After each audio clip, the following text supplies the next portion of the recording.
Très scrupuleusement, ces soldats passent la zone au peigne fin, ici, dans le nord du Burkina Faso. Ils scrutent toute trace d'IED, ces engins explosifs improvisés. De la terre retournée, un fil électrique qui dépasse, une moto laissée à l'abandon, autant d'indices qui pourraient mener vers un piège mortel. Il y a des indices maintenant, on n'est pas infaillible et il y a toujours une prise de risque de toute façon. Les mines artisanales sont un véritable poison pour les soldats qui combattent les djihadistes au Sahel. Début décembre, de l'autre côté de la frontière, l'explosion d'un IED a fait 2 morts et 7 blessés dans les rangs de l'armée malienne. Depuis que l'armée française est présente au Mali, 13 des 41 décès de soldats français sont attribués à ces explosifs bricolés.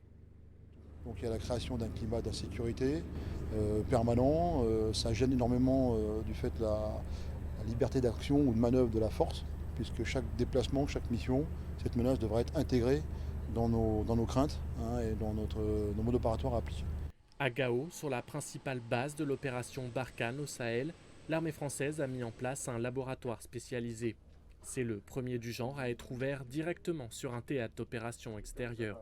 Et les engins récupérés arrivent d'abord ici, dans ce bunker. C'est uniquement pour assurer la sécurité de mes camarades, puisque si jamais ça venait à exploser, autant qu'il n'y ait que 1 à 2 blessés plutôt que plusieurs. Ces spécialistes étudient les composants et effectuent des prélèvements chimiques.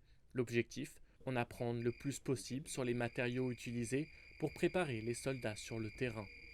Les groupes armés terroristes, ou GAT comme les dénomme l'armée française, peuvent utiliser tout et n'importe quoi. Dans certains cas, l'engrais agricole permet même de remplacer la dynamite. C'est un plateau de pression fabriqué avec les choses trouvées sur le terrain qui vont monter avec un pneu de moto, avec du fil de fer et avec des morceaux de boîte de conserve. Ils vont assembler tout ça pour confectionner un interrupteur. Lorsque c'est possible, les empreintes digitales sont relevées afin de pouvoir identifier et arrêter les poseurs de mines. Une tâche complexe et fastidieuse menée dans l'espoir d'enrayer une menace difficilement maîtrisable.